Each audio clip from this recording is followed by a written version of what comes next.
Well, the camera says I'm live, so I must be live. Hello, everybody. How are you all? Welcome to the workshop. Hope you're all well. Just as I start going live on YouTube, somebody's at the door. Hold on a sec. Can I help you, my love? Okay. Yeah, I'm just doing a live demo on YouTube, so I'll be about an hour and a half. All right. Sorry about that. The door's open, so customers keep walking past. Could only happen to me, couldn't it? Literally, as I pressed the button, she walked up. Right. What was I saying? Welcome along. Hope you're all well. Thank you for joining myself. My earworm today is Mr. Wayne Glasper, Wayne the Woodturner. Good afternoon. I've completely thrown me now. Yeah, my old workshop, I was out in the middle of nowhere. I could shut the doors and nobody would bother me. Here I'm on a street. Wayne's going to be answering the questions, reading out the chat, and telling me who's in and passing on any words of wisdom that he has as we go along. And I'll put him in the background and get on with it. Oh, before I do that, what am I turning today? Well, Wayne was quite surprised at the size of these. I'm turning these little U-pots. Everybody was thinking they were bigger. But I did say the first picture I posted was one of these on the tailstock of my lathe. So, but I'm hoping to get 3 of these done for you guys. I'm going to show you how I do them. They're very simple. They're a nice little project for beginners. He's a lovely wood to do it in because it looks after you. And you could be a below average turner and it will still look fabulous. Which is, that's why I turned them. And they're very simple to do. And if we do have time, Wayne has persuaded me that I may actually hollow one of them properly. But we'll see. See how time goes.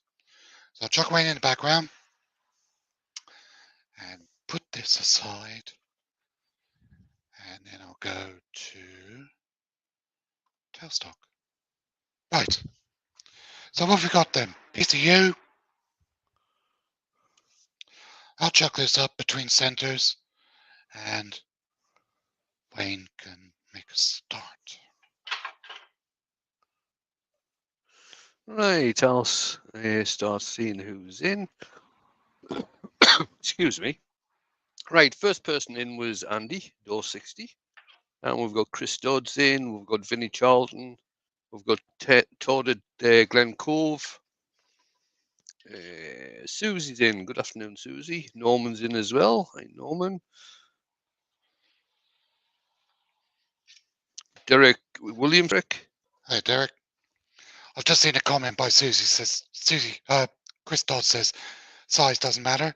Yeah, that's what they all tell you.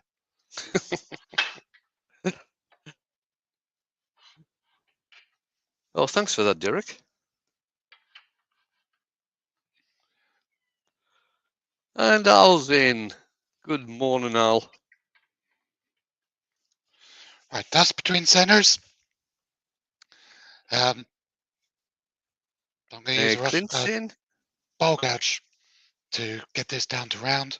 Oh, Dewey Shed in as well. Sorry. Sorry, right. Mark, I was interrupting you there. I'm going to use a ball gouge just to get this down to round. I'm not wearing a face shield, but I am wearing safety glasses. Lathe 0, bring speed up.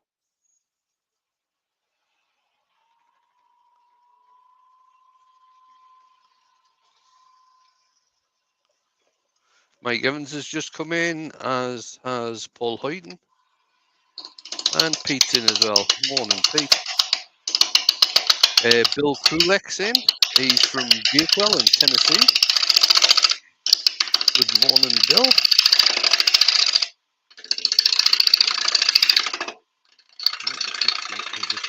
The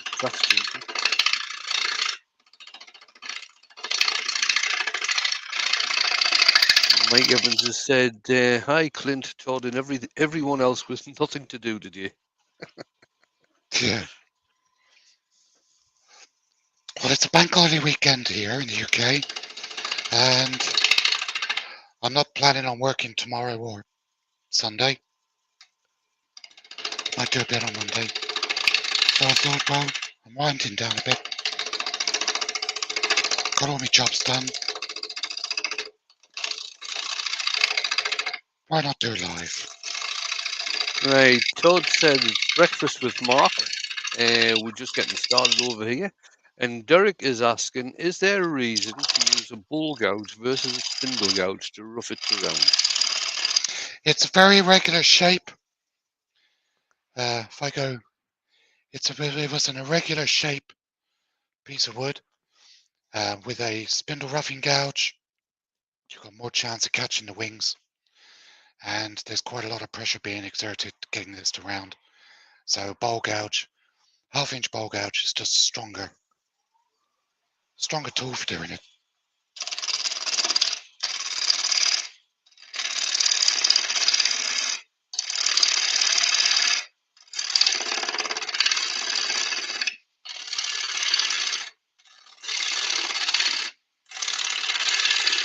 There was a branch inclusion in one part up here, because that would obviously be end grain as the piece was coming over. I don't want to be using a spindle roughing gouge into end grain.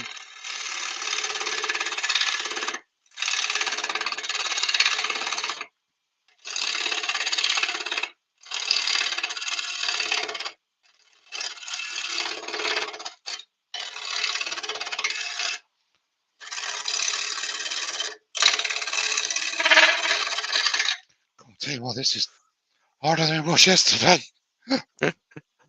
And Chris Dodds has said it's Labour Day on Monday here, so he won't be doing any labour.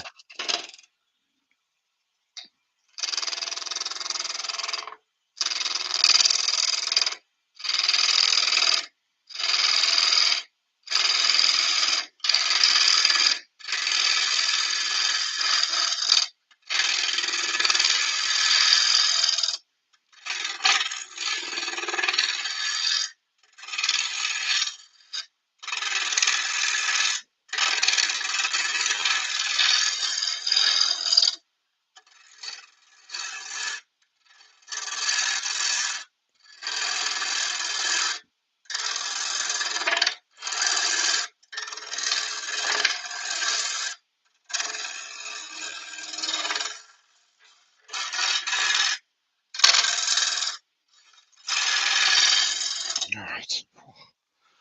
Blimey, that was some work. As you can see, I've still got quite a bit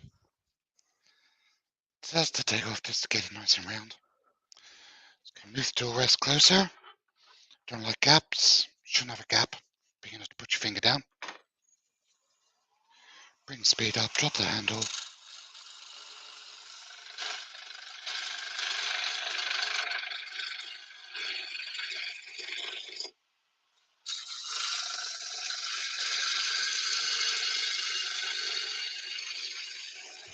Derek's asking if you're going to leave that bark on. No, I've got to take it off. I like a clean look to these ones, to these little ones. I like a nice clean look.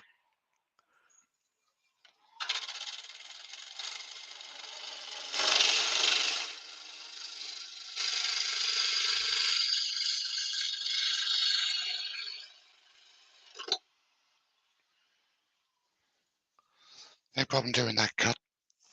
All the shavings go all over your tools, which are lying on the bed of the lathe. Right. Let's get this evened up on this end.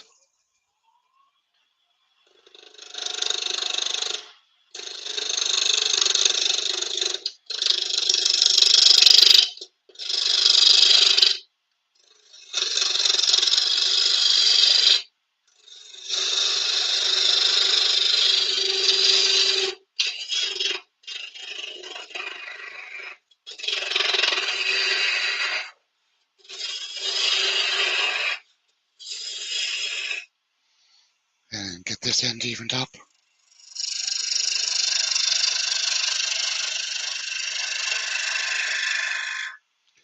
And I've got a tenon on this end. I've already marked my calipers up.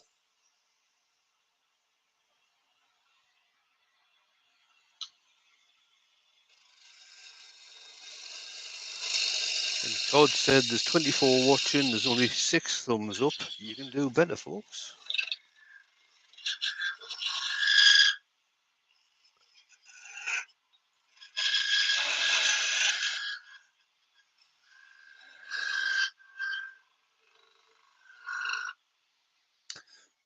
Just as I was turning the tenon, as I got to the diameter, I just twisted the parting tool just in slightly towards the bulk of the wood, and that just puts a slight dovetail on the tenon, because I'm using the O'Donnell jaws, and they've got an internal dovetail on them.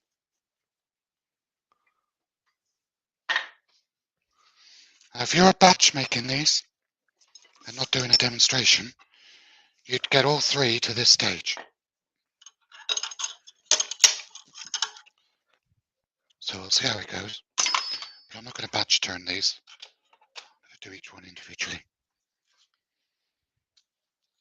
Right. So I've got the SK100 with the 50mm O'Donnell jaws. No inserts on this one, I took them out.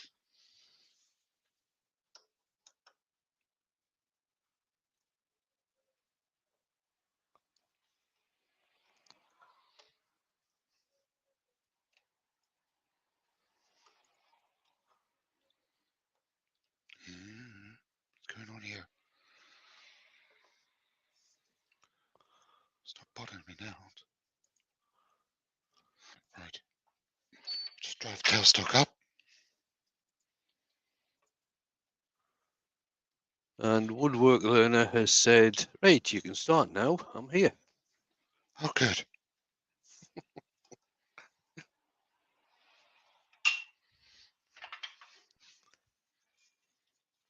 That's fine.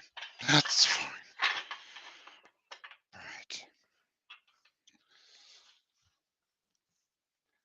Just move the elbow stabber out of the way.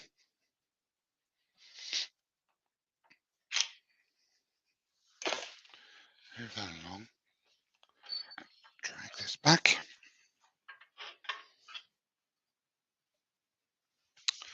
Okay. Laid back to 0 because we've changed the way it's holding. Bring speed up. That's running nice and true. Just over 1,000, 1,200 RPM. I'm just going to put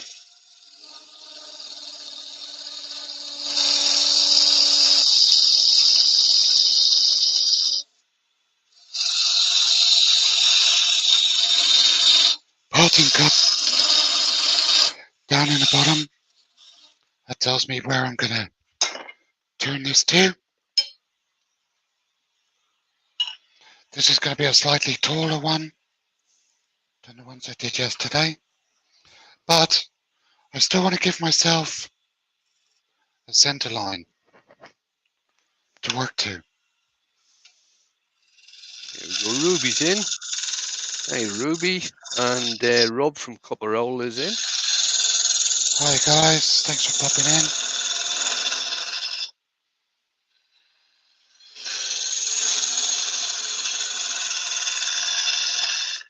Bow gouge still, through 3/8.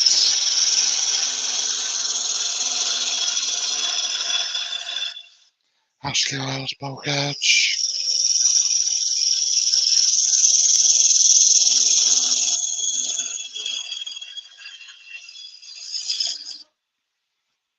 And then the top.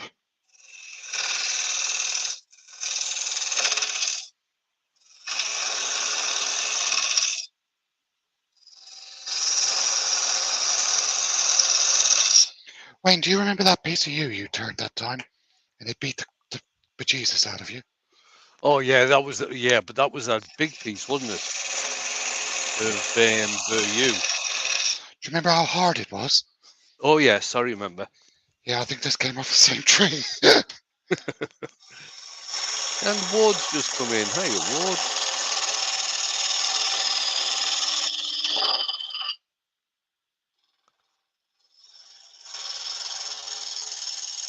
Have you got a spindle gouge that sharp?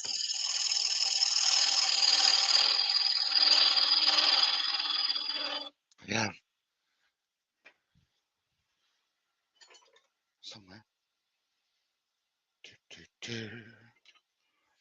This is a spindle gouge, but it's a long No, one. I might have missed something that you said here, Mark, but Derek is saying, tell us more about why OD before ID. Is there a reason generally?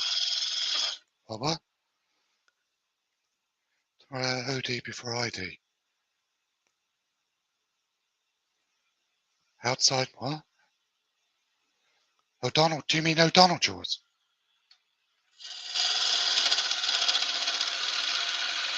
Explain yourself, Derek. And Dewey Shed is asking which ball gouge is the best, Crown or Sorby for quick release handles? Personal choice. But I would say, for me, I prefer Crown gouges. Yeah, the Crown Cryo is very good. It's one of the best.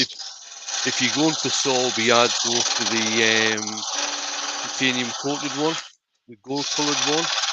But I'm sure you can buy them both handleless, so they fit into quick release handles.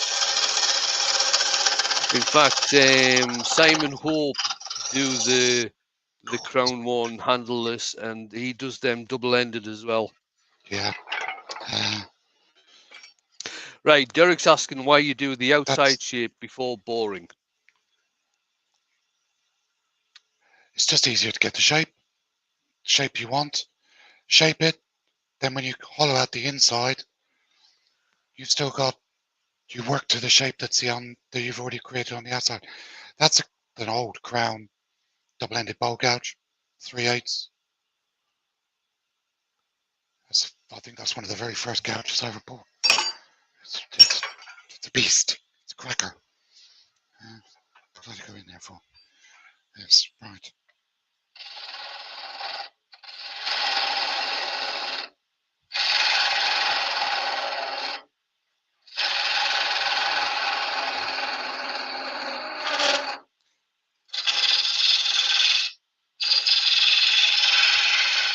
Vinny was asking Ruby that the batting ball giveaway looked a bit scary, and Ruby has answered, it was. I won't ever do it again with Greenwood. Oh, Mick's in. Hi, Mick.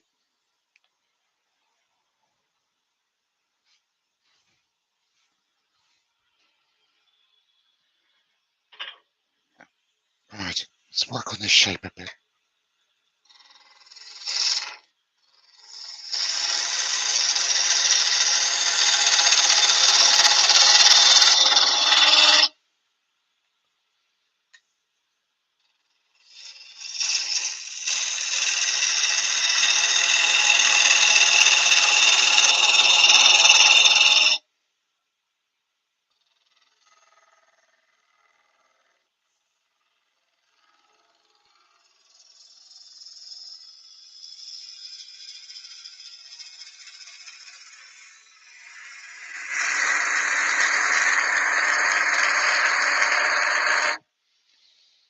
It's better.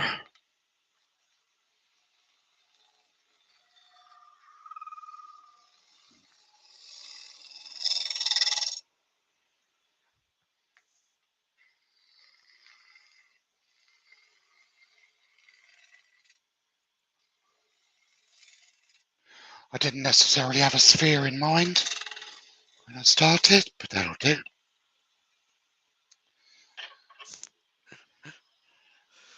Oh, Mick got a force and a bit stuck in the vase today. Oh dear. He said I'd have been proud. Oh, cheers, Mick. Let's bring the jaw rest up a little bit, because I'm using a 1/4 inch bowl gouge now.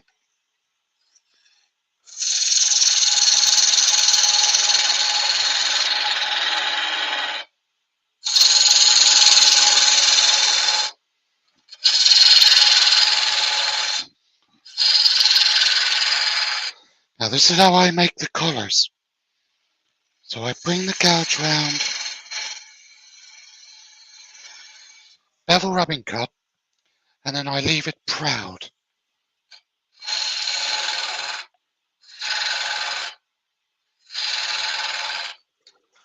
So I've got a little lip.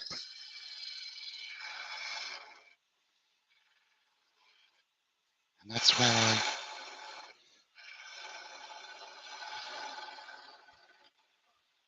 the collar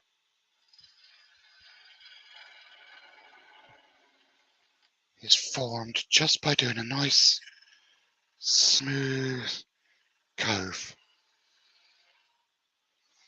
And I'll show you how I transform that in a minute.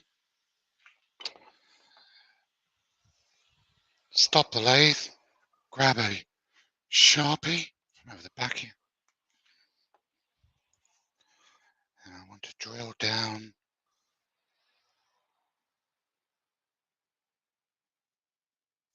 to the end of that line. Like I say, these are nice, simple projects because they're bed files. They're not hollowed out. So you don't have to worry about hollowing. You don't have to have any expensive hollowing equipment. I'm going to bring the speed down. Always be aware when you're working with heat. U hates heat. If you work it too hard and too fast, it'll crack. Sand it too hard, too fast, it'll crack. Drill it too hard and too fast, it'll crack. Basically, it'll crack if you do anything with it.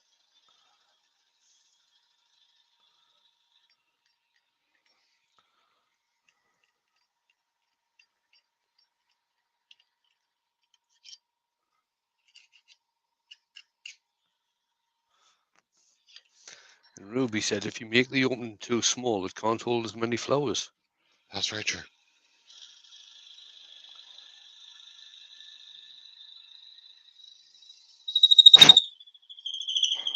Just drill in a little way, back it back out.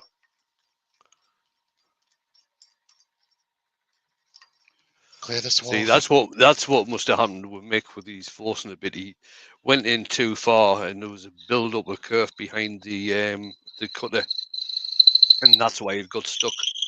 Yep.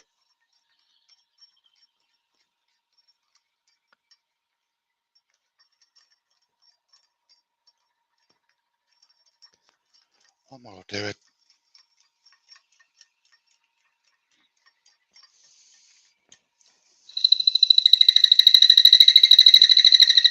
Zip. Keep hold of the Jacob's chuck and you withdraw the drill.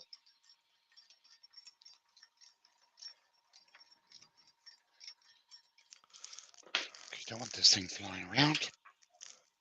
So I can come out of the way. Right.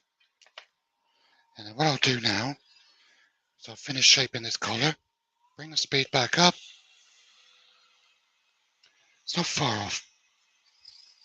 A bit tall. So I'm just going to reduce the height of this bit. And Andy, woodwork learner, has said he had to go shopping for test tubes as I broke the glass one trying to remove it. Plastic are cheaper and safer.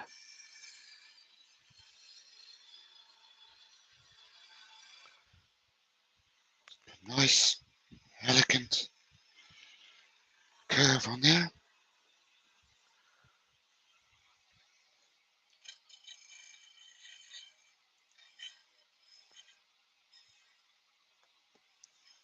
Let's make the rim a little bit thinner, sorry. And then what I like to do, just put a little defining. Can't see that because of your cap, Mark. All right, sorry. Do that one. There we go.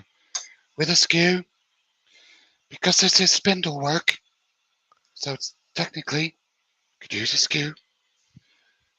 Just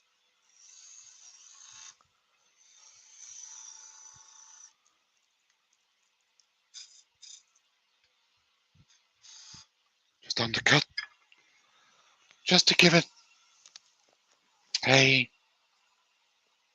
If I do that, if I do that.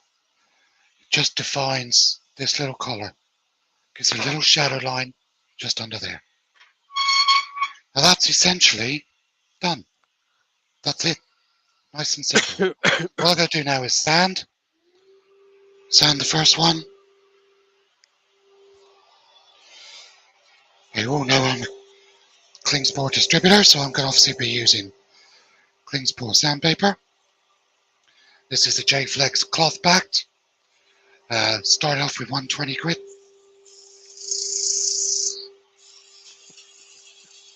Okay, just drop the speed back down. Andy Woodwork Learner is replied, going back to when your cap was in the way. He says it's either the cap or a shine. Mark can't win. That's true.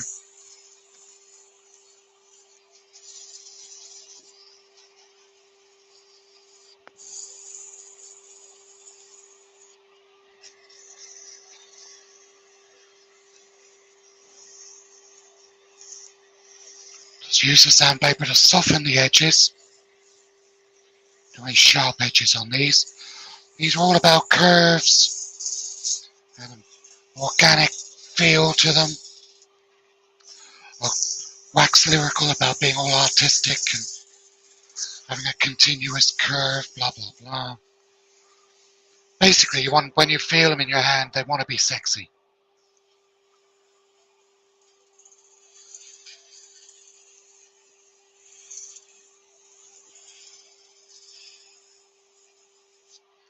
Now, before I go any further, what I'm going to do is I'm just going to drop in a parting cut down the bottom here.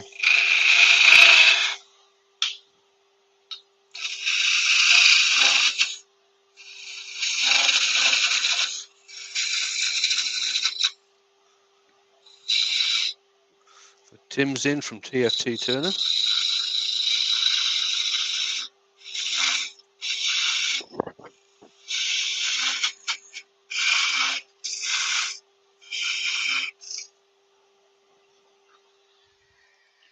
I might just come round just a little bit further.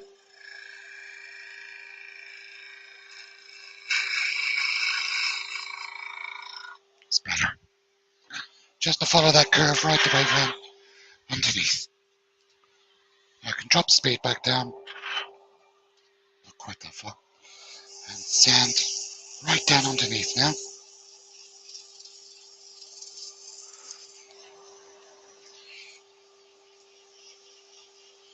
As you can see, the dust extraction is working really well.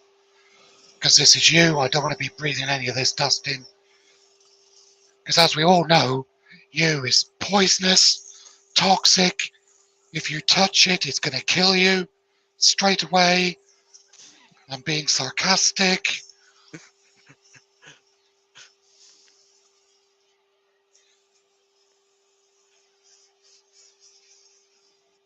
It's not going to do any of those things.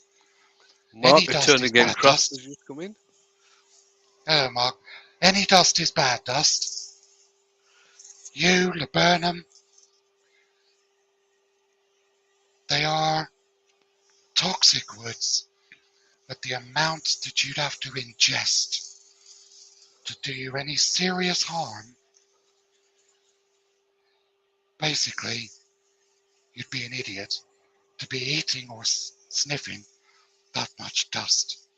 Wood chips, bark, berries, leaves. So don't worry about it. Tobias Kay, who is a well-known turner from the southwest of England, has used a yew bowl as a cereal bowl for around about 35 years. Yep. Colwyn Way uses yew for his pepper grinders. He hasn't killed anyone yet.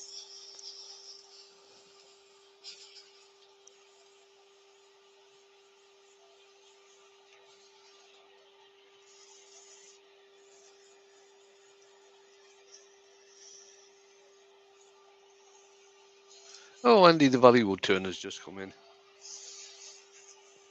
Mate. And Andy Woodwork Learner has said he better put his yew toast down then.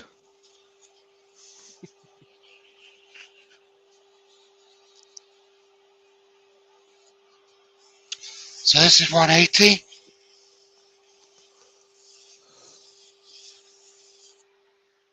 It's 120, Now, 180. did that feel rougher than the 120 when you were using the 180? No, it didn't, but it just did when I picked it. It's just me, probably. This is 240.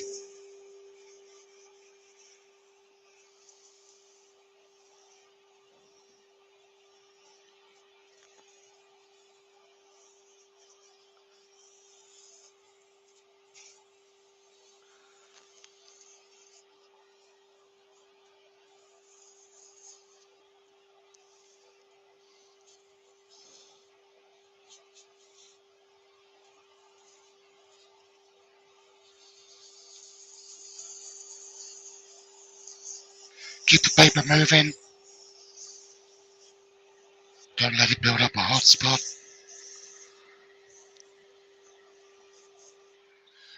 240. This is 320.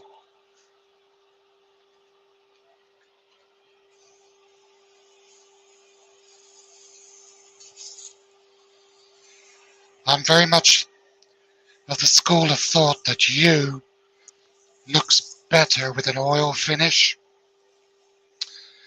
Now, whether that's a Danish oil, lemon oil, citrus burnishing oil, a mineral oil, Vinnies, Odie's, the new True Grit oil, wax oil that they're bringing out, any of those, I think you is probably best looked after with an oil. So I won't be using sand and sealer or True Grit on these, but I will be sanding up to 400, which is the next and last grit.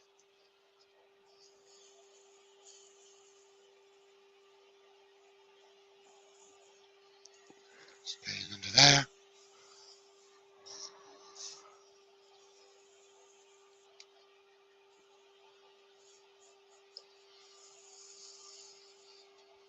Tell it's a Friday on a bank holiday weekend, can't you? There's only 29 people watching.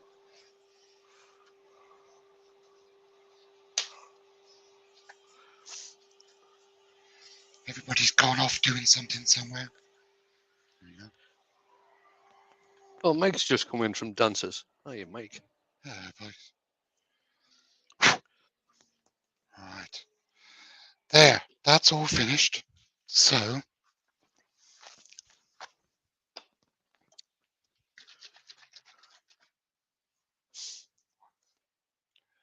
Hampshire Shane Food and Toy Safe Citrus Burnishing Oil is my oil of choice for these. 2 reasons. It's a really good product. It smells gorgeous.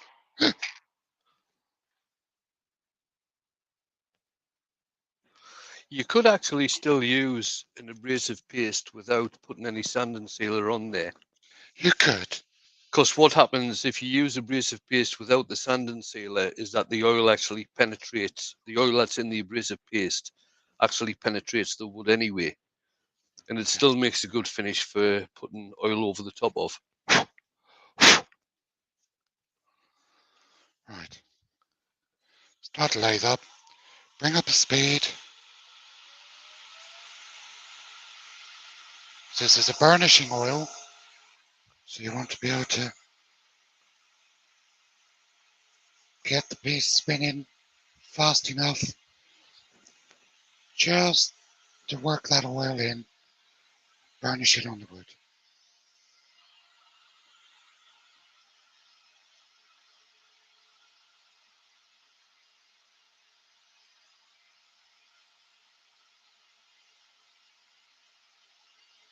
Okay. Now, did I go too deep? I have to do it this way. I have a really bad feeling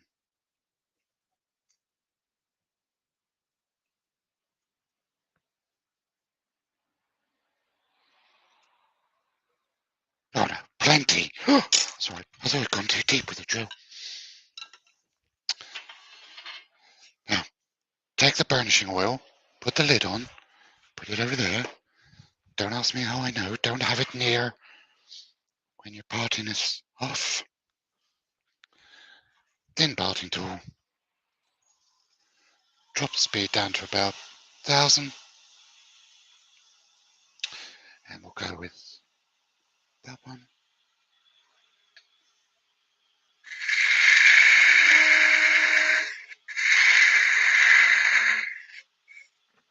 Mick's asking if you've turned the birthday present that I give you, Mark. That what? Have you turned the birthday present no, that I I haven't. gave you? I will show it to everybody in a minute, though, for those who didn't see it. Right, just grab this one.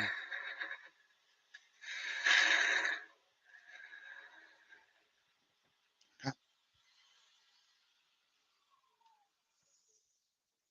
So there's. I think Yeah. Let's go with a is different camera. is that the light, or is it the sun coming in from outside? It's the light. Oh, my DSLR's Ah, right, gone. okay. Go with that one. So, there you go. There it is. Very nice, Mark. That's a pretty little one. And I'll sand all three bottoms off when I've finished them. So let's get the next one done. Grant, How I'll be long was back in that? a second. I've just got to go and tell Jane something. Okay. Now, normally I would throw this into the scrap wood pile, but I'm not going to, because let's turn that back on, see if that works. Does the DSLR work now? No, it doesn't. Okay, there we go. Right, so normally I would throw that scrap of wood into the scrap wood bin. Cool, blimey. But because it's you, I'm sure I can save it and use it for something, even if it's an insert. Cut threads with. Let's do the next one.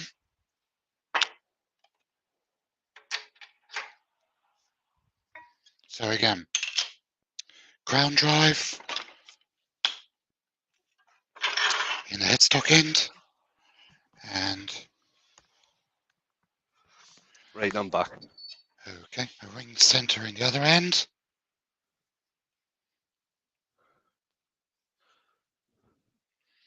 Doesn't have to be exact.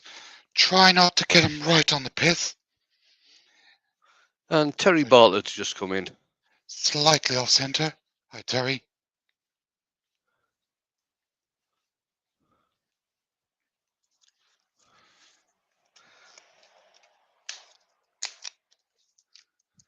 Fully expect most of this bark to come flying off. Oh, Chris is in. Chris of the The Dragons. Hi, Chris. Hey, Chris, how you doing, buddy? Good to see you. Right, new piece of wood. Back down to 0. Turn the lathe on. Bring the speed up. Chris has said he's got a few more tools since he last saw you. Oh, I think he means me. Yes. Oh, right. Yeah, I'm with you now. Sorry, Mark. Got mixed up there. And Roger Kent's just come in as well.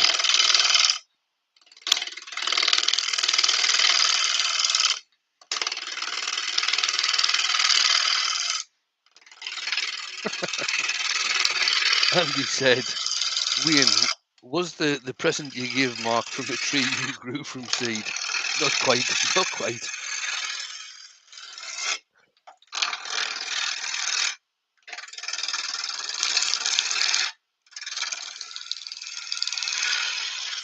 That one cuts a lot better. I'm very well, Chris. How are you? That piece is cutting a lot better than the other piece did. Right. Okay. bring the speed up. Now I'm doing a bit of it's almost like a skew cut, dropping the handle right down.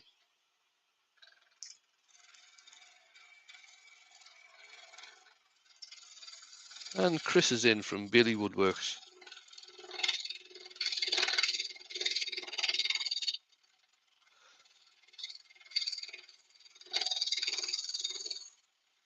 So it's a real nice slicing cut.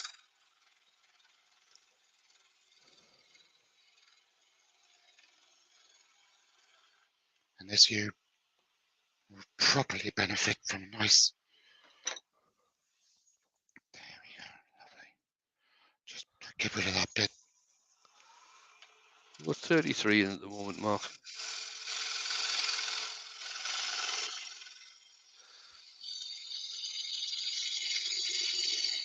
I think you're ready for coming along.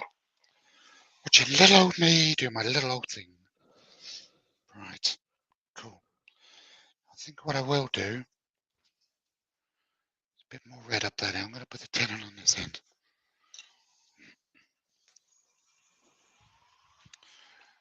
So again, create the tenon.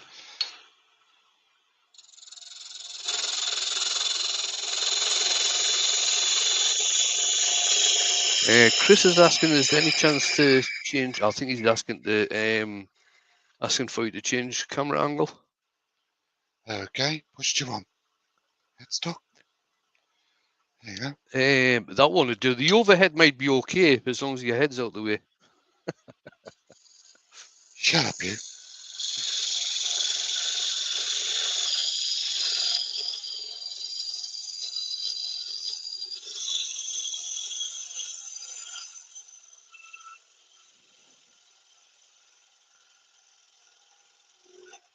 Okay, so that's the tenon cut. This is what I meant about just twisting the parting tool.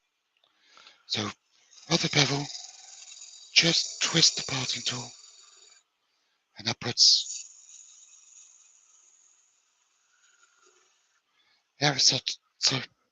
ever so subtle dovetail in there. If you don't want to do that,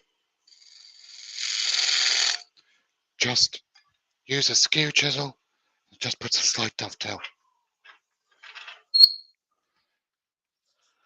on the tenon. So Peter said Mark has got more tools and almost enough shells as well now. I do. They're there, look. If I do that, call that. So happy. It's very sad, really. What do I do with it? There it is.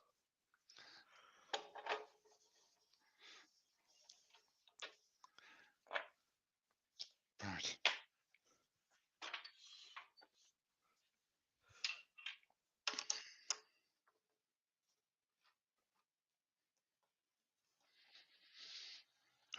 Sorry.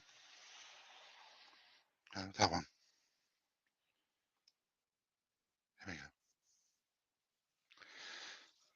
So that's in there now. Chris is saying that the workshop looks amazing. And Ruby has said your shop looks more organised and cleaner than hers. Well, that's something. Blimey. Not many people have ever said my workshop looks organised and tidy. Any of my workshops. Right. Andy said, look, you can even see the floor. Sorry, Wayne, you may not know what a floor is. That's where I store my shavings, Andy.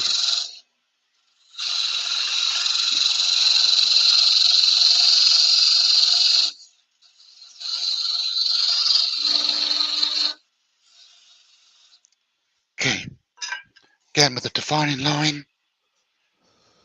That's my center. So I can shape from that.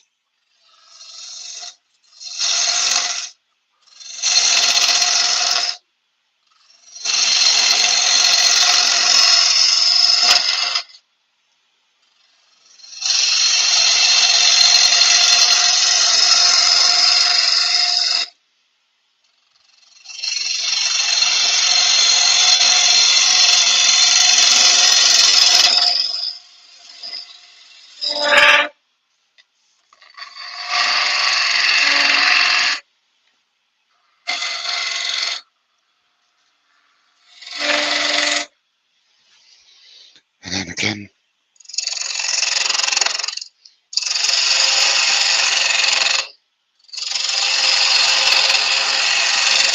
Now the reason the top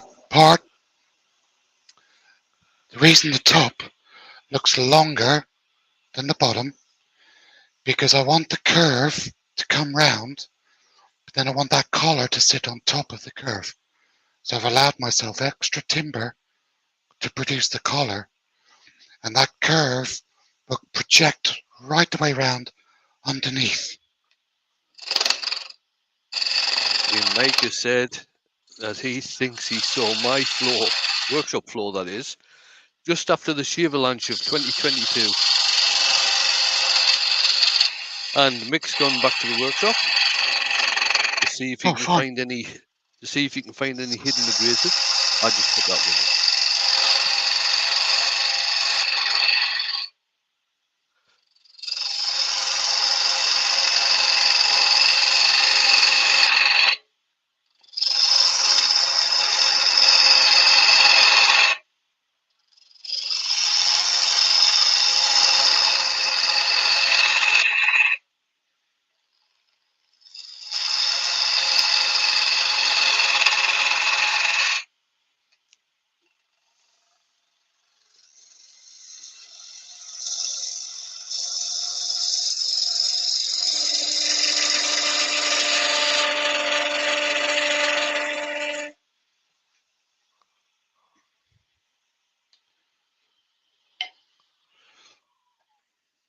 Just move your tool rest around. Why don't you go back to the ½ inch a sec? Just clear some of this.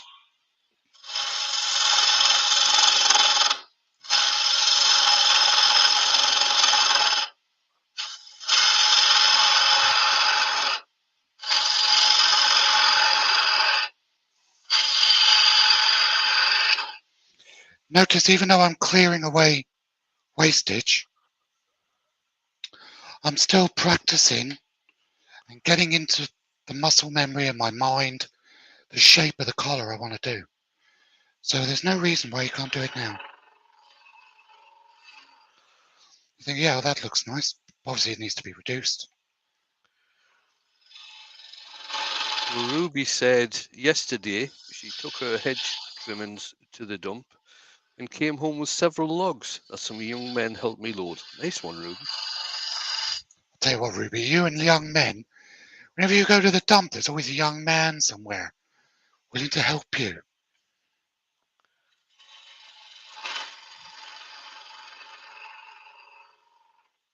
What do you like?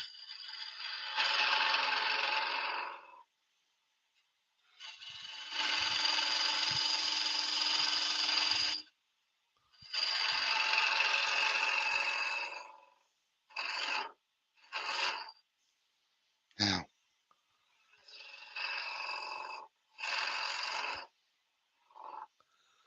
I want to get this down to a height.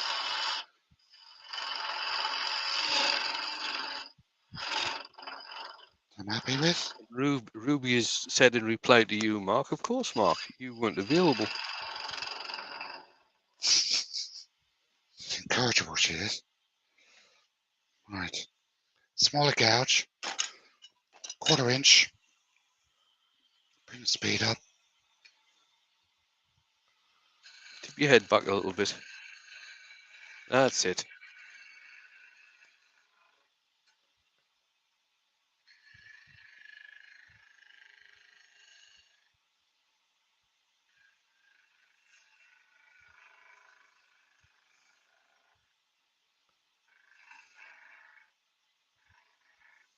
Okay.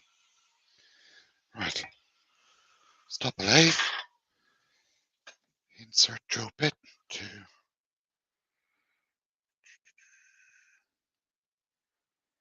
right. Go a bit further than that mark this time.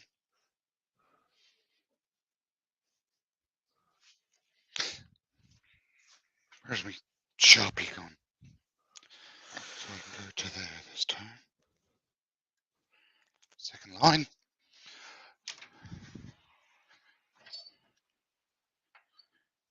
Drop the speed. like to drill. I'm drilling you. I like to drill you at about 700.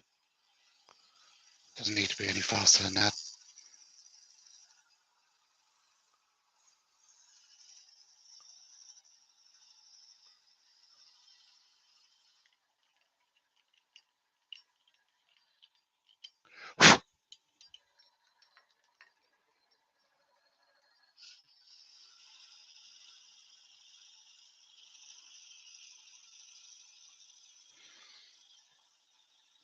I know the light's blowing things out a little bit, people, but really a lot I can do about it today.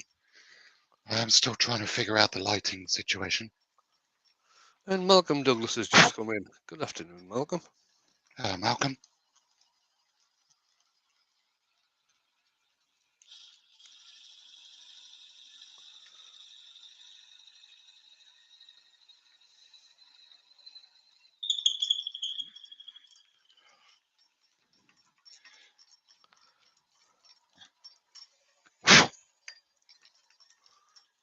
It's just gone 10 to the hour mark. Brilliant. Thank you. I did say at the beginning that this might go longer than an hour.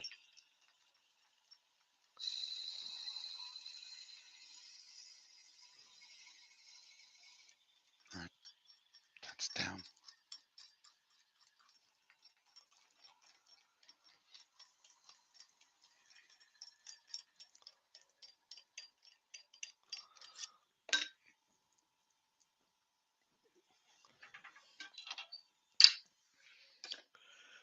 Stop the lathe again.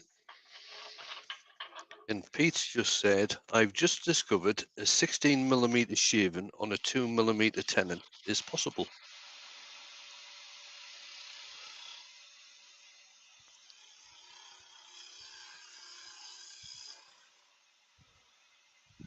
Nice.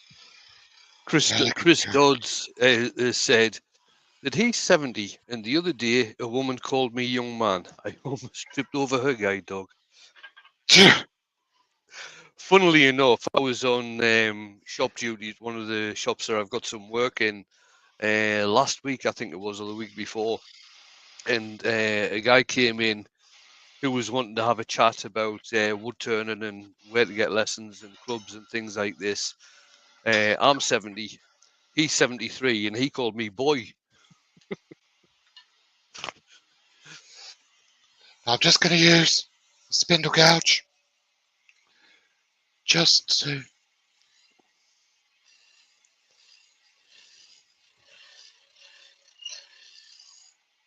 widen the neck inside a bit, because I'm happy with the diameter and the shape of the outside. But I don't want it to look thick and chunky. And Douglas Mongham's just come in. Good afternoon, Douglas. Now, if you did want to hollow this piece out, this would be the time to do this now. So you could use small Simon Hope hollower. Just do a little bit, just to get in there.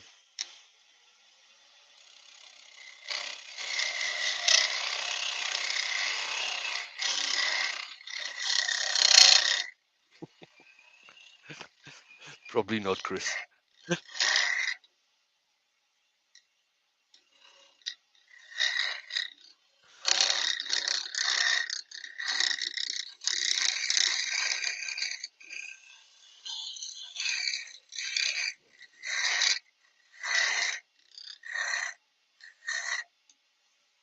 That's how you get in there and hollow that. But I'm not going to do any more, because I don't want to hollow these. I want to just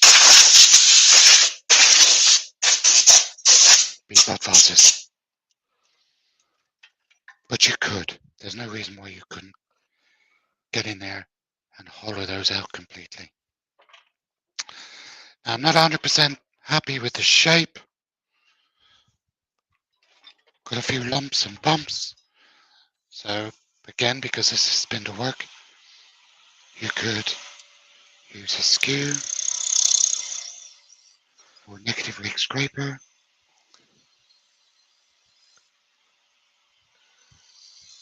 Andy's just said he just got some more wood. So a member of our men's shed could continue turning. He was 87 last week.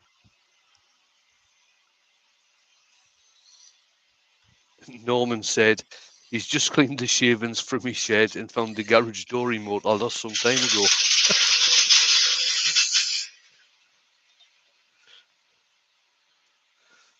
So this is a little Jason Breach unhandled skew.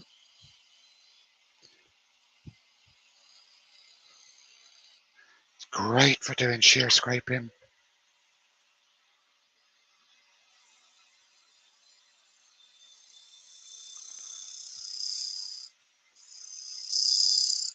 Just refining shape. If he puts it on overhead, Ruby, his cap's going to probably be in the way. Oh, no, it's not. Sorry.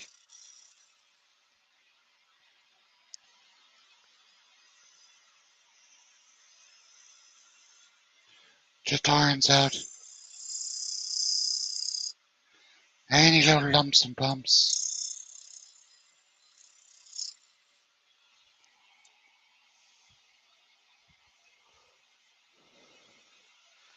Right, so Mike is going to be asking Ruby for some advice about a project he's got coming up. And Douglas has said that his medical driving ban has been extended. He got rushed to hospital, blues and twos, and his heart's trying to kill him. Sorry to hear that, Douglas. Sorry to hear that, Douglas. Hope you feel better, mate.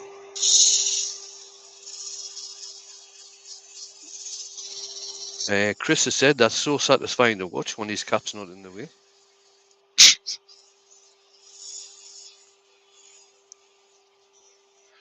See what I didn't do?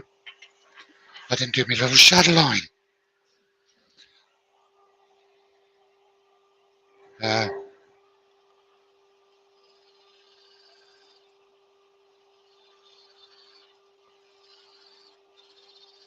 Just on the cuts.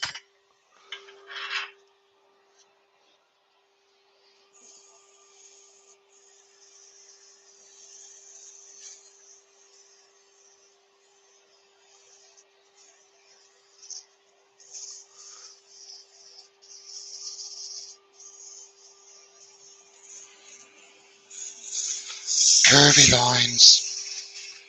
Always thinking curvy.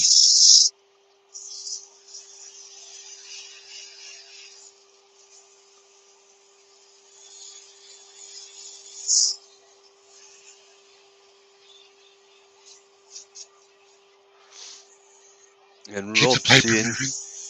Rob's saying he found his favourite outside diameter caliper at the bottom of the fire pit after burning a few boxes of shavings. Oh, no. That's not good. Don't throw away your favourite calipers. Especially don't burn them.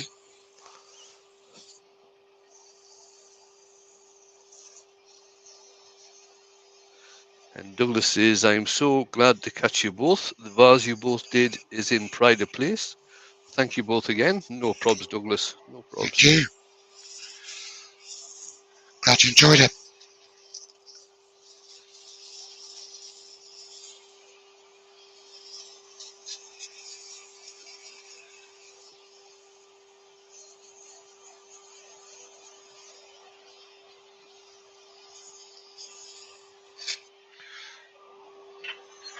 Because I just realised, what did I forget to do? Parting line. Yep. Why do you do the parting line, Mark?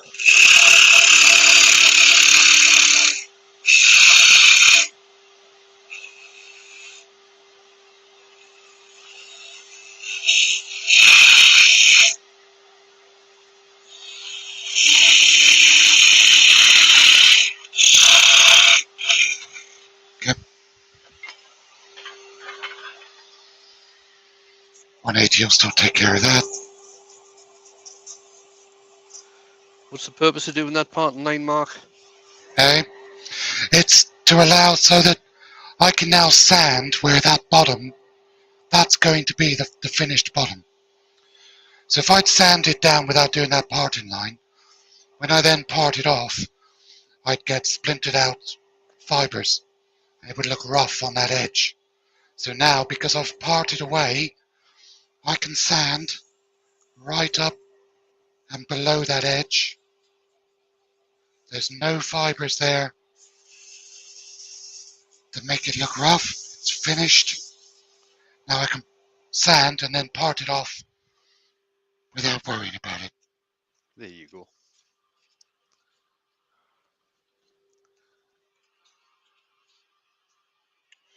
So I've done 120, 180. This is 240.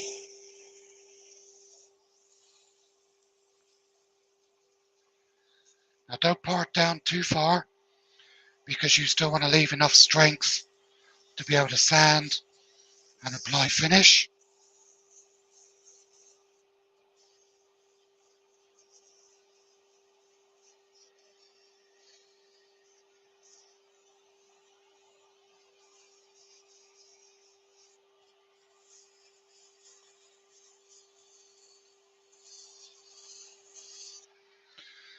Yeah, that's 240. 400. This is 320. Pretty sure anyway. No, that's 240. That's 320.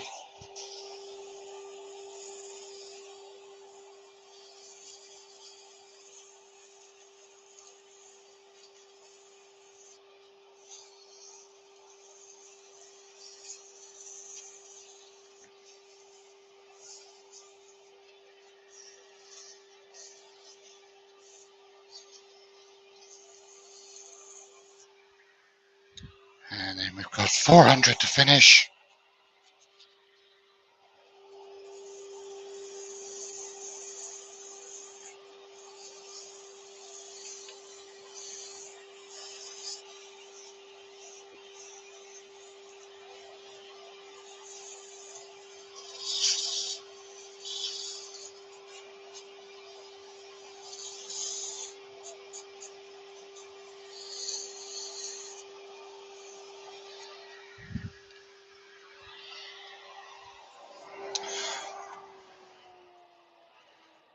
Right. Just a little bit more citrus. Don't have to put too much on because the cloth is already loaded up. And again, you helps us Woodturners out. Looks fantastic. Mike Has a is great. saying I should think these pots are an easy sale. Yeah, they Oh will god, yeah, be. yeah. So that's put the oil on. Start the lathe. Apply a cloth. Bring speed up. Burnish it in. It's a lovely satin finish. I don't like making you super shiny because I think it's such a beautiful timber. Let nature show itself off. Don't make it look artificial. And Lewis has just come in. Hiya, Lewis. Now Ruby is asking how much would you sell them for, Mark? These £30 a piece. £30 each. I'll do a set of 3 for £90. Would I do a set of 3 for 90? Maybe £35 each and a set of 3 for 90. So you get a bit of a discount if you buy the whole set. Right, start the lathe up. A bit more speed than that.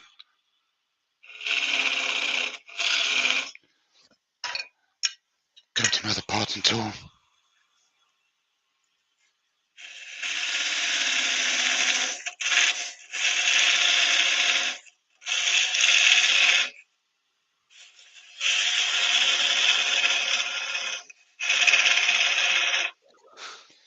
Reach over. Make sure everything's clear. Make sure everything's clear. Nothing to snag. Keep yourself away. Just let the piece run loosely in your hand.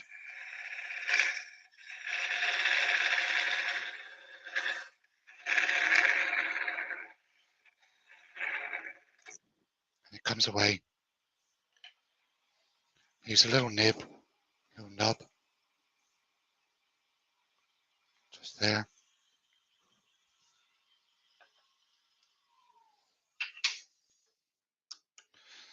And again, that is quite a substantial chunk. That could be used as an insert. So if I did a hollow form this bit here, I could part that off, glue it in. So I'm not going to throw that away. That doesn't go to scrap. Pieces of yew like that, and pieces of laburnum the same size, they would be good. Which one did we go to last time? We did tailstock. Right, so Chris has said that bit where you're parting off, that's where his work would end up bouncing all over the workshop. Just keep a nice hold of it. Just cup it in the hand. Have your hand at about 4 o'clock, because when it comes off, it's going to rotate and drop into your hand that way.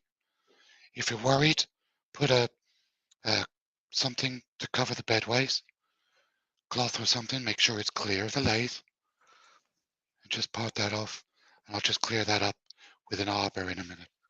Now, Pete said, I tell them all to put a no-cut line, so you have clear sand and space and room to part off easily.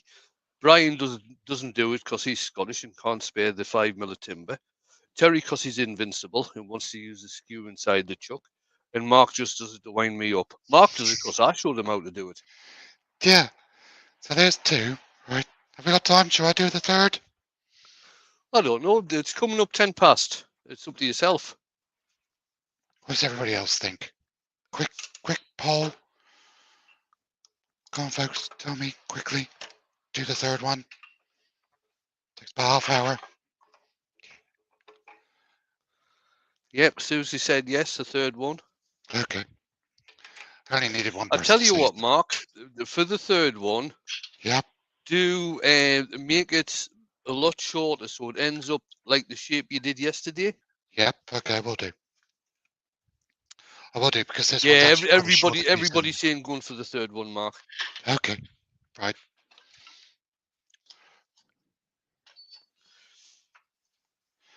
Right. So I'm just I sitting here go. watching the snooker at the same time. All right. Cheers. So you can see there's this one's actually got 3 piths. One there, one there, and one there. So I'm going to offset between the 3.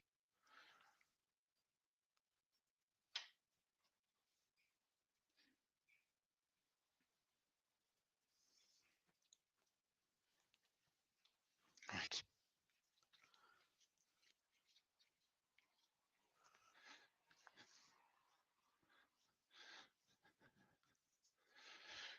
Ready?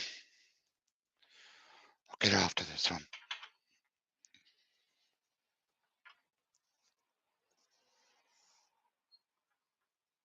I think that ball gouge is. Right, Chris has said he needs to go. See you later, Chris. It's Emma's birthday tomorrow, and he needs to buy cake, etc. But I've really enjoyed this. Need to do it more often. Yes, you do, Chris. You need to come in more often. We haven't seen you for ages. Yeah. Say happy birthday to Emma for us. Yep, and from me. And Adrian Olson's just come in.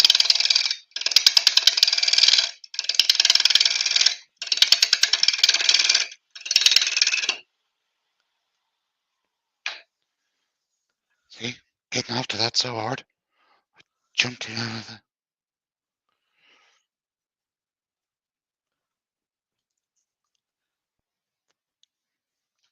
Try that again.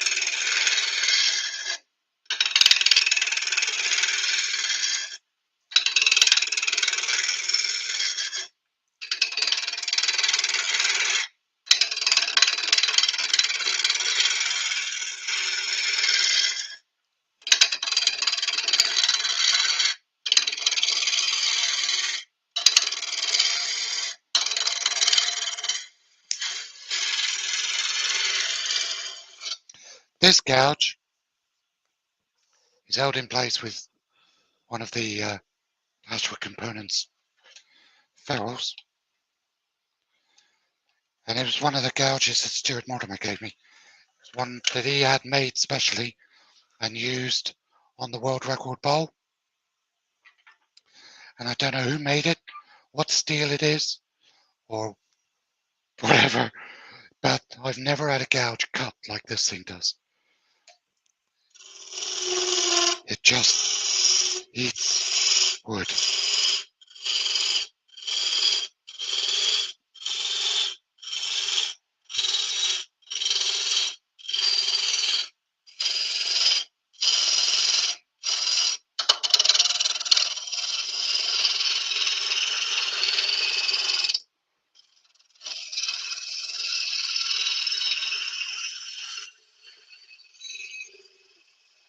Right, that's round.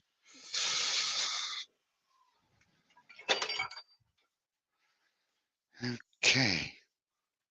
Put a tenner on this end.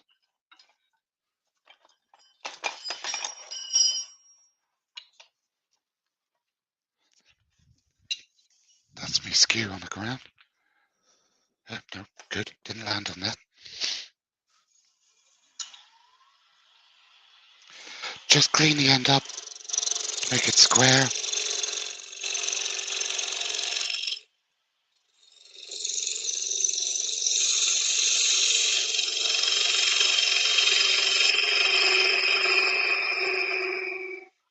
And Adrian is sitting there at home feeling sorry for himself with a large dose of man flu.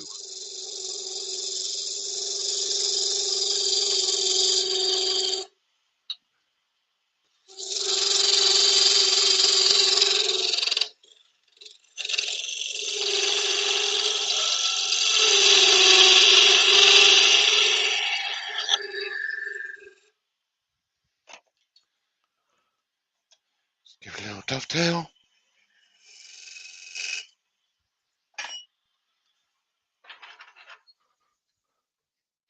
So we want this one squat, do we? Yeah, like the ones he did yesterday. Okay.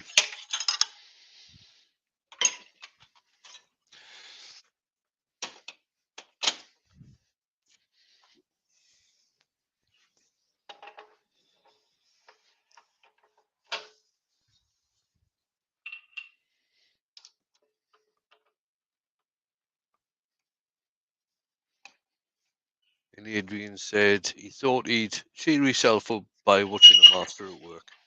Oh, don't call me that. God. That's a word that's bandied about too much. But thank you for the sentiment. We have to remember there are probably only, I think, living, there's probably only half a dozen true masters of wood turning. They're people who've been awarded that title alive at the moment. I think Wayne would agree he's not one, I'm not one. Oh, I'm definitely not one. But thank you anyway.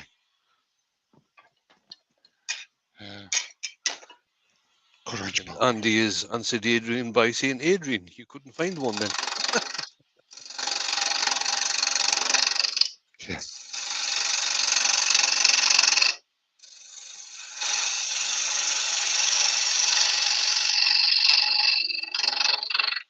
All I'm doing is just cleaning up the unevenness on that end.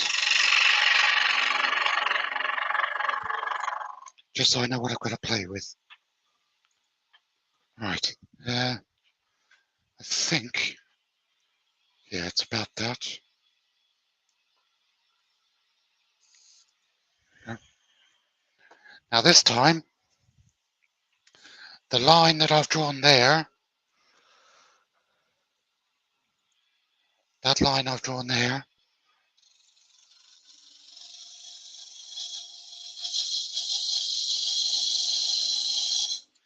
so that's telling me where I want the bottom to be.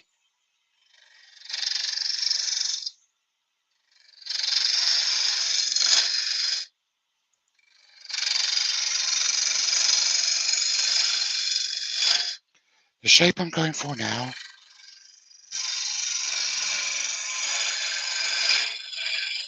is more of a donut than a sphere.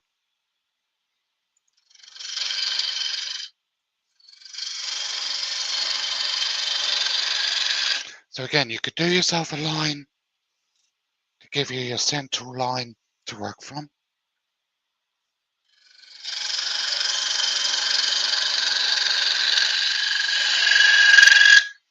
And I'm leaving this cap on. So this cap here, that's going to be the collar. So don't, like you would do a sphere or a bowl or a rounded off shape, don't go all the way around, because that's what you're going to have to produce your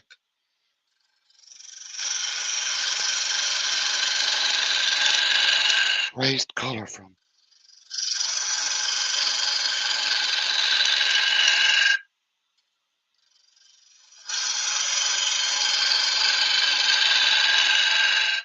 So if I go overhead now, you can see I've got material on the top that I can play with to shape into that collar.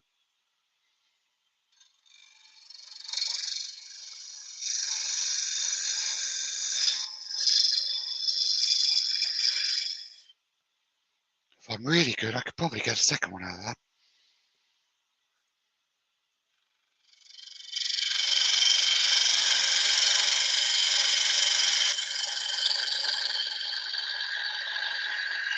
Yes, like that.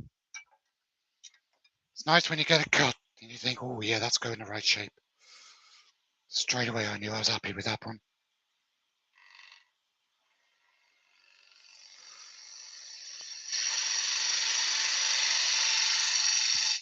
Okay, so that's my shape.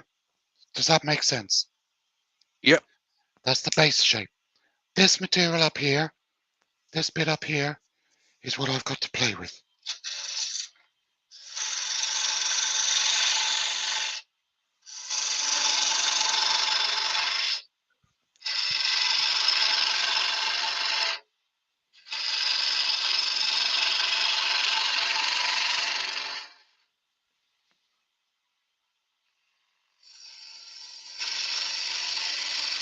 Yes, Adrian, it is you. Right. Some of it's got quite a wide band of sapwood on it.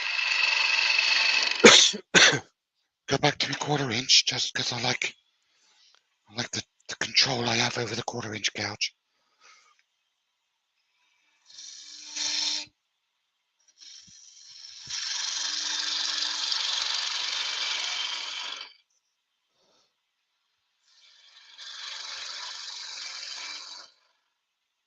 Right. I think that's a little big. Just bring it down a bit in shape.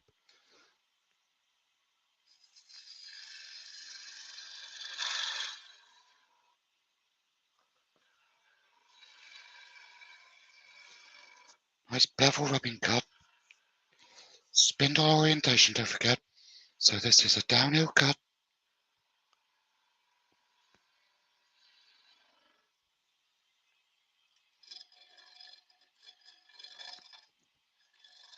Flatten the end off.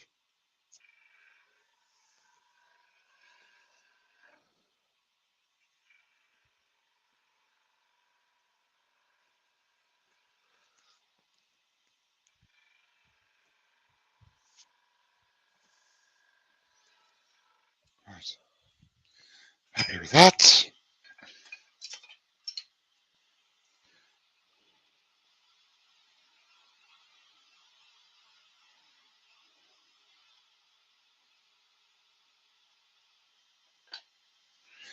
Into that sawdust there.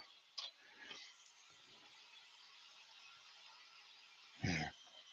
Not quite into the sawdust. Andy, yes, it was. What's that? Andy put a joke in, which was automatically. All right.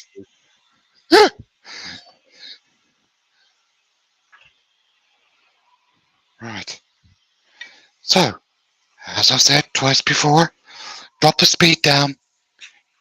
You doesn't like to be worked hard and fast in drilling, sanding, or turning. Just 750 will do. And even to be honest, even turning at this speed,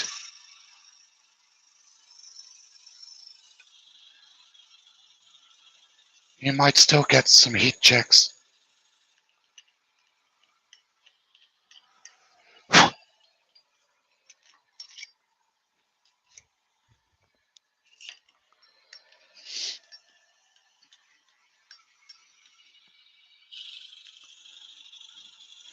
Yew is just one of those woods that reacts badly to heat.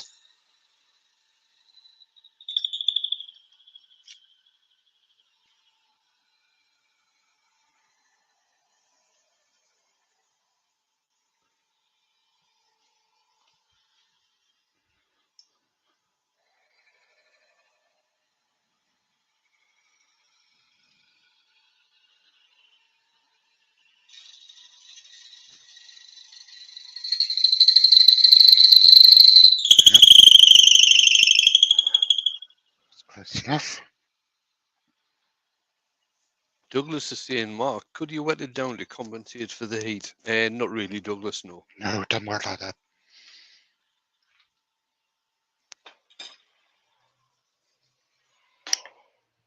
Right.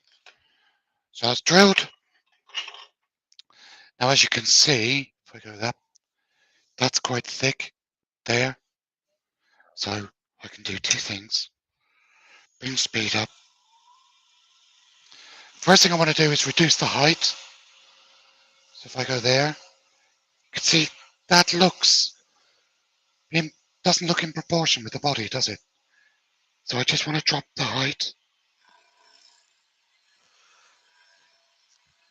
Right. Andy, I don't think it's going to matter how many times or how you word that joke. YouTube are not going to accept it. It must be a good one. Right, so I've reduced the height down.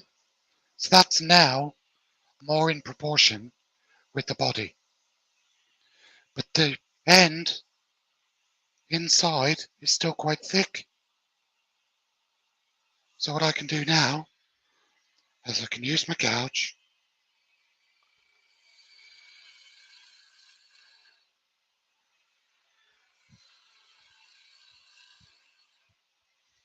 and just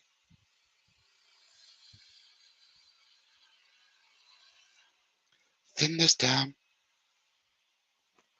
She quite like that.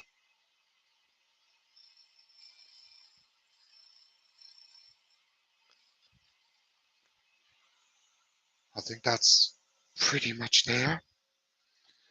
And then just raise the tool rest up, grab a skew, ride the bevel in. Now, Ruby's asking, does anyone know what I can rejuvenate embellish and wax with? Not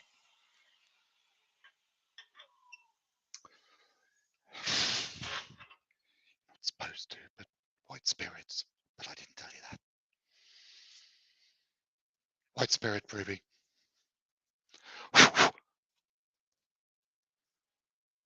Okay, right. So, in the interest of fairness, because I used Jason's skew last time, I used one of Colwyn's this time.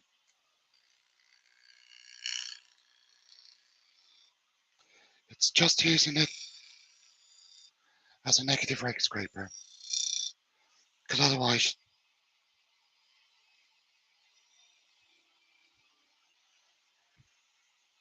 Right, Vinny's just put in there.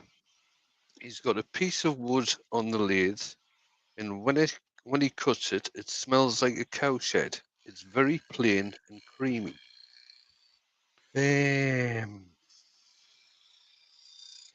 well, I would say it could be elm if it No, smells like I that. was actually thinking elm, but we don't get very much elm that is pale and creamy. Vinny, where are you based, mate? in the world.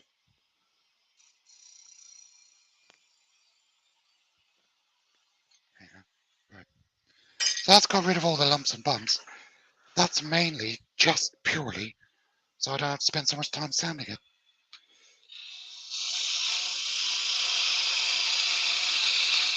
Vinny's in the UK.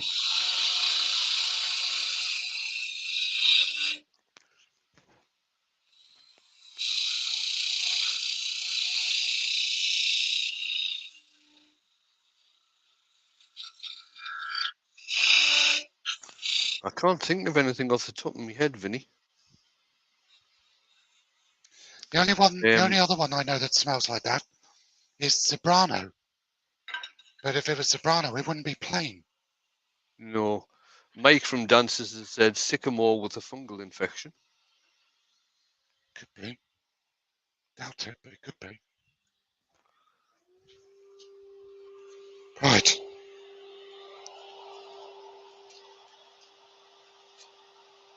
Quicksand. Quicksand. Ah, ah. I thought it was funny. You nearly sunk yourself with that one.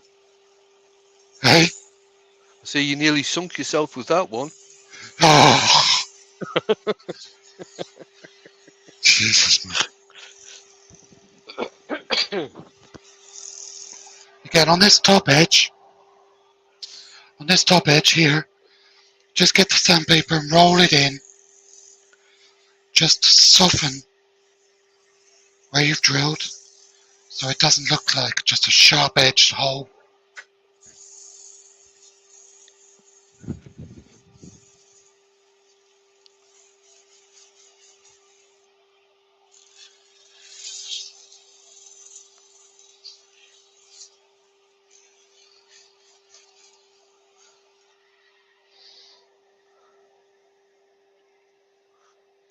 Oh, little £10 feature there. This one's 45.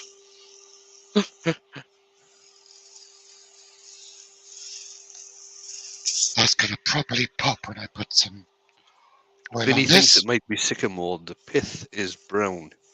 Now, the strange thing about sycamore is depending on how it was stored when it was drying, you can get a lot of different colours in sycamore.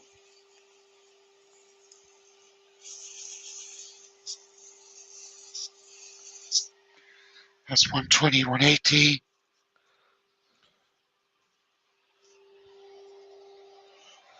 240.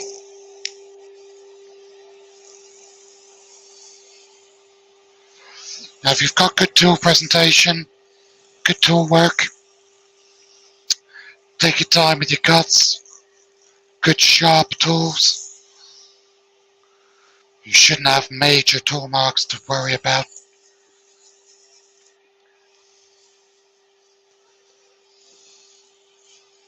And Vinny's saying it's very wet. I've never come across that, to tell you the truth, with sycamore. Mike has said sycamore can get a fungus that makes it smell like dog poo when you're cutting it with a chainsaw. Oh, Never okay. made it to the lathe. This is 320, so I've done 240. This is 320.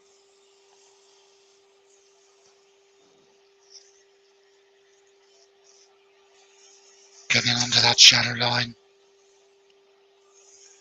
Nice thing about hand sanding with this sandpaper is you can feel if you're building up heat. So as soon as you feel like it might be getting too hot, just come off for a second, let it cool down, change your paper around, go back on it. So if you're pressing too hard and it's getting too hot, just relax the pressure. And then finally 400, just to finish off.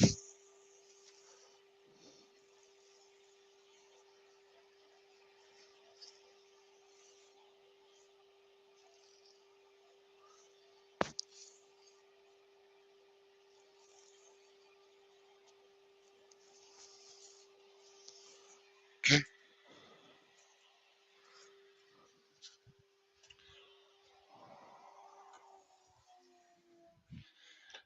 And then the same cloth I used before, because it's already saturated with the oil. So I only need to add just a tiny little bit.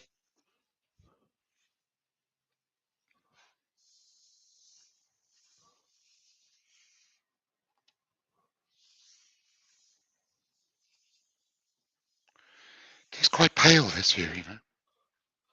It's weird. And Todd at Glencover said he's had some bad smelling oak at times when building cabinets. I think one of the worst woods I've used for well, it wasn't really a bad smell. It was a very different type of smell, very peppery. This wood smells of when it's cut, and that's imbuya.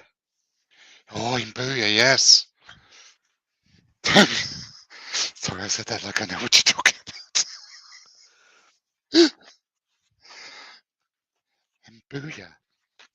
I've seen that, yeah. Imbuya. Start the lathe with the cloth on, bring speed up, burnish away.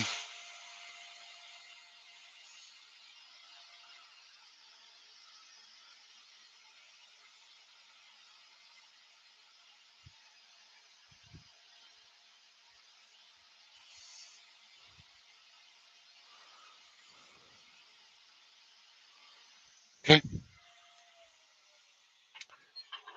Bring the tourist in. Drop the speed. Parting tool.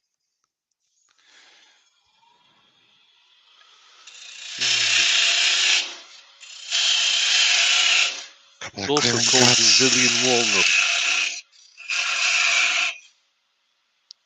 What was that? It's also called Brazilian walnut. All right. Is that Martin's citrus oil? Yes, it is. Citrus burnishing oil. That one there? And it says for odor for imbuya has a characteristic spicy scent when being worked.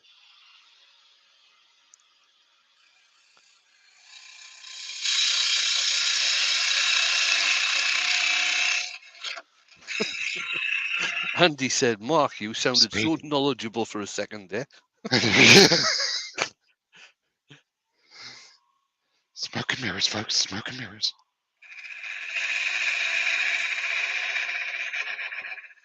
Reach round. Just part it off. And I've got another piece there that I can probably get a smaller one from. So that's still, I reckon I get one off of that.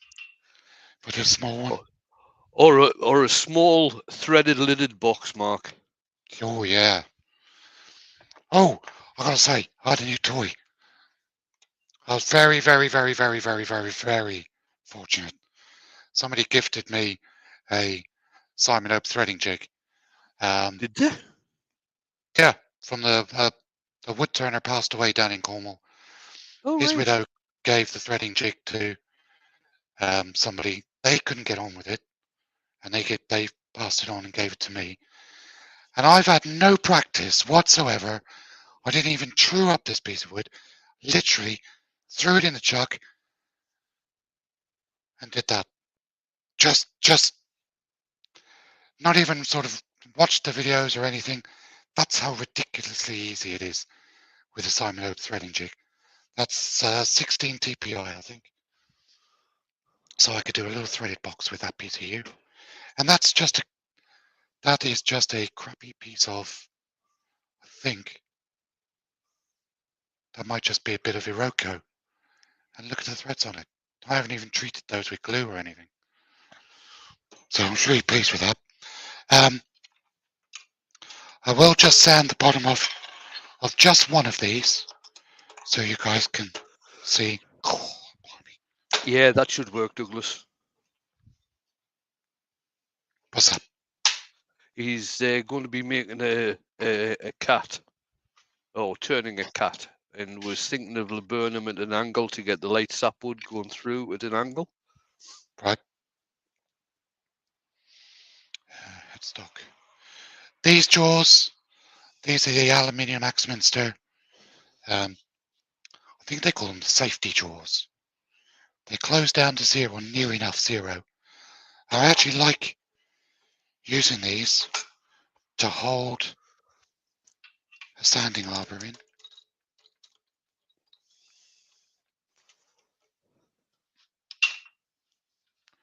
That's a 120 disc.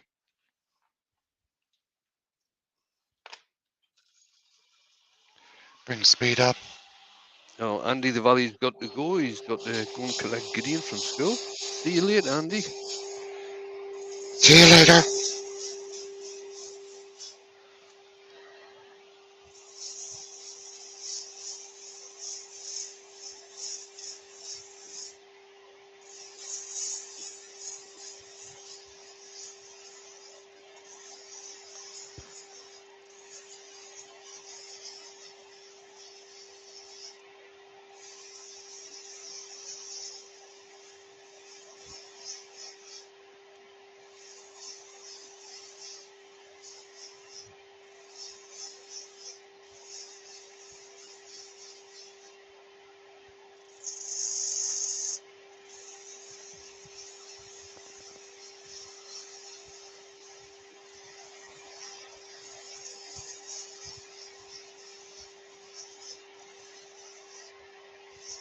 Right. Pete, Pete heard me say this the other night, and I'll say it now again. That line there, can everybody see that circle? Yeah. That's one of my pet hates. Don't leave that on the bottom of your work. You've taken all the effort to turn something that's really pretty, and then you turn it over, and people leave that where you've parted it off. They leave that sanding line on. I'm stood here, gonna change paper because I want a decent disc. You take the extra few seconds Andy to get. Woodwork Learner's asking who makes that sanding arbor. These are made by FlexiPads, and they're available at Yandles and Axminster. They do two shapes. They do the conical one that's there, and they do the tapered one. So this, make it go away.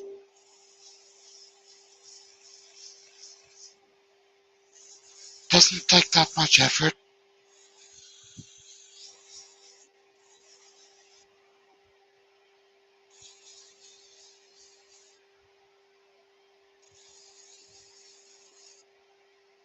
Right.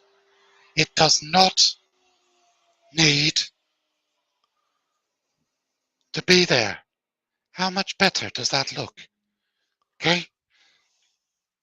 It's properly one of my real pet hates. It's like, come on, people, you've gone to all that effort to make something that pretty. Finish the bottoms off properly, you know? Just a bit of citrus oil on there. That's my rant over it. What did it take? An extra, what, 15, 20 seconds? And there you have.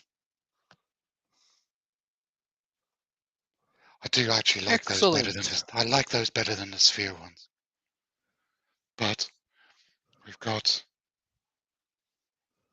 Daddy Sphere, Mummy Sphere, and Baby Sphere. So that's what I've turned today. Very good, Mark. Thank you. And I'll finish the bottoms off on the other two after I finish this live. And then I'm actually going to sweep up for a change. I know, get me Oh, right. my life. I know. Well, it's because I'm, it's all neat and professional in here now, apparently. Bring you back in, Wayne. Douglas is asking, Mark, where do you get the test tubes for the pots? I don't believe you're going to use test tubes, are you? No. All right. No, these are just for dried grass or These are wheat just pots. decorative. Yeah. Conversation starters. Conversation pieces. I'll do that. There we go. So, that's it. Those are the ones turned today. And like I say, you looks after you. I mean, they're beautiful pieces. They're There lovely. you go. They're nice. They look good. Anybody could turn them. Nice beginner project. You don't have to worry about hollowing out. If you haven't got the hollowing gear, just a drill down. Uh, they are nice. They sell well. They sell well at craft fairs. They stand out on a table. Um, yeah, I've got a craft fair coming up July, I think. So they'll be, if they haven't gone before then, out of the shop, they'll, I dare say they'll go that day. So that's it from me. Thank you, Wayne. No bother. Good to see you, buddy. Anytime. Thank you, everybody, for coming in, joining me on this lovely Friday afternoon. It's supposed to rain later, and of course, I rode the bicycle down to work today, so I'm going to get wet going home. Uh, Wayne hasn't decided if he's back on tomorrow night. No, I haven't. I'll decide tomorrow if I'm doing a live tomorrow night. Uh, don't know if Steve's on tonight. Might be. He is, yeah, Terry, is he? Terry probably be on Sunday night, unless he's and away. unless he's away on holiday, and then back into next week. Don't know who's on Monday. Tuesday we got Doug. Wednesday Oh, will be Jamie will Wayne. have a premiere on Monday. I think Paul Jamie's got Finley a premiere.